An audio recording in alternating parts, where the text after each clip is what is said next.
How you? I like that hoodie, man. I like that hoodie. Oh yeah. This is from that WHYY program. They gave us They some good people swag. over there. Eric Yeah, Mark, that's one of my big brothers right there. he's a good man. He speaks very highly of you and the work you're doing. Yeah, definitely. Oh, that's amazing that everything is connecting. Like Yeah. that is dope. That's Yeah, dope. you got a way to do that. It just seems like you're pulling people in from every which way. Yeah, it's just that consistency, that trust that got built within the different avenues that it just makes sense. Yeah. And always just trying to put the work first, opposing myself, and that ended up making myself become the top guy. Right. Just put the work first. That's how I really carry it. You've been getting a lot of press lately, so I Yes. wanted to know how you feel. Does the media describe, how do they describe you, and do they get you? I think the media gets me well. Of course, some stories come out whereas though they may get the wrong section of the city I'm from, or instead of a creative entrepreneur or a youth engagement strategist, they'll call me just an activist. But that don't really bother me much. I think as long as they document the work that I do, that's all that matters the most. So they do get the work part, which is the most important. I know as I continue to go and I get a little bit more consistent with being in the media, that, the narratives would get a little bit more sharper on how they paint them. But for the most part, they do a pretty good job. For the core relationships that I do have with certain media platforms, they don't make me look bad or anything. And they highlight the most important part. They highlight what I'm doing for the youth. That's really all I worry about, if y'all notice. So then, I guess it's just the fun one. So what is something that people don't know about you? Something people do get wrong, or never gets into the stuff that you're always like, they're missing it? This is a good question. I like to go to sleep to Beethoven. Okay. Really? Nice. Yeah. Okay. How'd that happen? Beethoven or Mozart.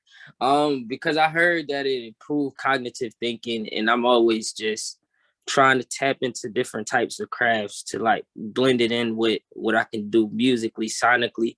Like if you hear the way some of the pianos, it's just the smooth transition of the piano keys. I try to compare that to my way that I can rap in and out of pockets on beats. Yeah. So, it's just like a constant trying to train my mind type thing. And I like how relaxed it makes me feel. Yeah, wow. That's something like I never really told nobody that. The only people that know that is probably like my girlfriend or something. Yeah. So how long have you been doing that? I say probably like 3-4 years now. Okay. Yeah. Cool. Yeah. Does it go all night long? Well, not with the headphones in. I play out loud, even cool. on TV. Yeah, I play on the TV when I go to sleep. Yep. And yeah, so it's usually until the TV going to sleep itself. Mm-hmm. And I usually wake up, it don't be on, of course, but going to sleep, I do remember. And sometimes it do carry over my dreams to kind of make cool creative experiences for me to tap into. Oh, it's pretty cool. That is really cool. Yeah. And you are a musician, so that makes sense that would activate that part of your brain in a different way, right? Unconsciously. Mm-hmm. Okay. So what is a typical day for Ant Brown? Okay, I'm gonna start. Wake up 6 a.m. Pray. Check my emails. Respond back to everything I need to respond to. The night before, I usually create an agenda list and figure out who I need to call, who I gotta reach back out to. Mm-hmm. I do that until about 3 p.m. before it's time to go get my kids from school. Go get the kids, bring them home, spend family time. And that's usually that, unless I have some events going on. So if I have events, then I would add in there, putting my events together. But as far as the evening times on up is usually when I'm like planning and organizing, like what's my next event? Okay, I need to get this volunteer to go here, X, Y, and Z.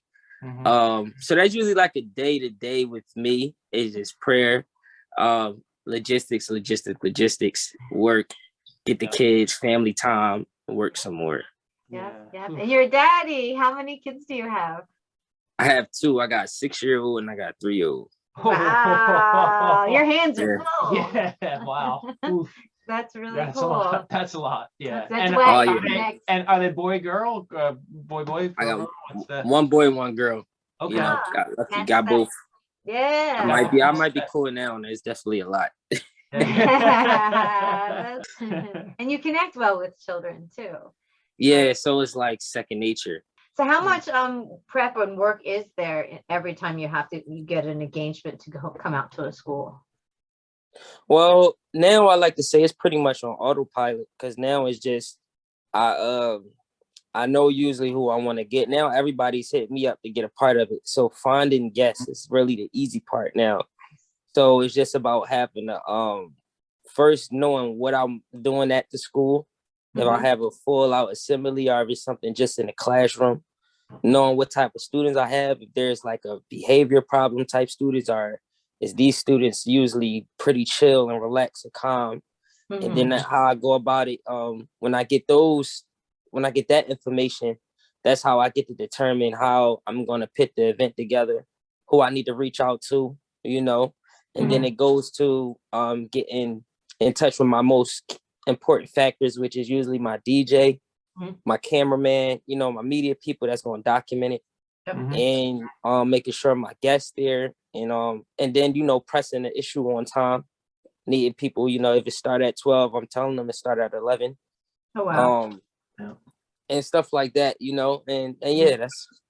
Now, do you have people that are better with like kids who might have shorter attention spans? So you're like, oh, I'll make them, they'll be great. And other people that are better with kids that want to get like all hyped up, or is that how you pick people?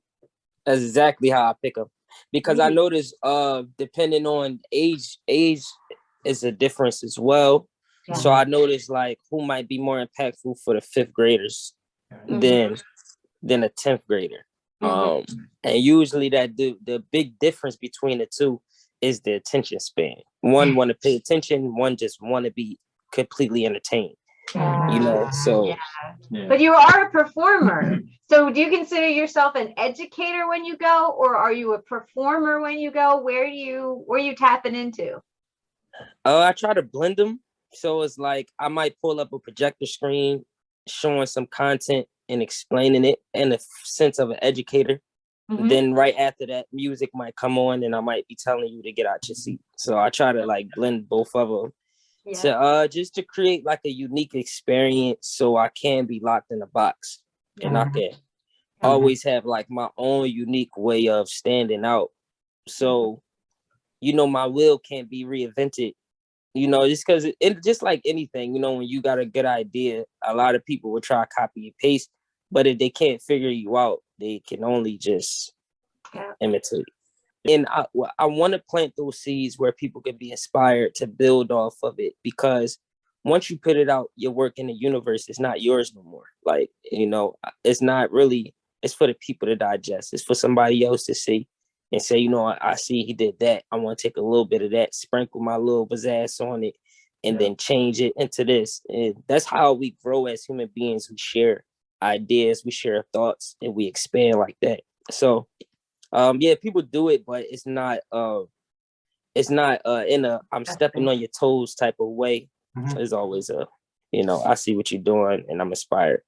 It's a lot of intuition when it's real art, and that's how I see you, not just as an entertainer, or it's art. I mean, you're making art every time you go out to these schools. That's part of the love that's happening, I think, is that you're making a brand new experience that's just for them, that they are invited to be a part of. It's a cooperative art. It's really special. So do you have any highlights from the year that you would like to repeat in 2022? Made in America is pretty cool. So because I have 4 assets at Made in America. Oh, in yeah? courtesy of the mayor's office. Yeah, they granted me 4 access. And I was able to get back all of the stages and meet all of the celebrities and stuff. It was able to network with all of the top people that, you know, we all our kids or whatever grew up watching and like and see on TV. I was able to have more personal experiences with them, and that opened more doors up to now the local celebrities that I work with that would be in a position within the next few years on why it's important for me to be backstage in certain places like this, because I want to use influential people to start having a sense of giving back, you know, like, and that's kind of what I do with the tour, from bringing these social media famous people to the kids. Like, it's not never just about being with famous people. I really don't care. I don't want to say it like that, but I don't care too much about famous people because they really are just human. They just got more money, you know. But one thing I say is the kids look at them as they're some type of gods or something. So if we can, how do we utilize that to change these kids' mind? And when the kids see me with pictures of a guy named ASAP Fergs, a couple other hip hop artists and stuff like that with Meek Mill, and then it makes them like, oh snap, whoa, let me listen to what Ant got to say. All right, Ant saying take advantage of your education so you can be able to do X, Y, Z. Yeah. So yeah, I would probably relive Made in America again. That's awesome. All right. So in one of your IG video descriptions, you refer to having put in 10,000 hours. It's a theory that's the 10,000 hour theory that they said that's how many hours it takes for you to become a genius level at something, whatever it is, whether you welding, whether you a race car driver, whether you anything, whatever it is, you put 10,000 hours in it. Once you hit around that 10,000 hour, that's when you instantly genius level potential wise as whatever it is that you do. So what I meant by it was everybody see the Ant Brown now, like they just see the press, the attention, me on bigger platforms, me creating bigger platforms, me always doing something new. But a lot of people didn't see the constant doors that got shut. You know, it's like the bittersweet thing that you had to go through the closing doors, and you have to not give up and persevere and still works on your craft and still study and still figure out the ins and outs of the games that you do. So that's basically what it was. Like, a lot of people are giving me congratulations now, but it's like this look like it's happening overnight, but it's not. You know, like I've been doing this for like 4 or 5 years, 4 or 5 or 6 years or something like that.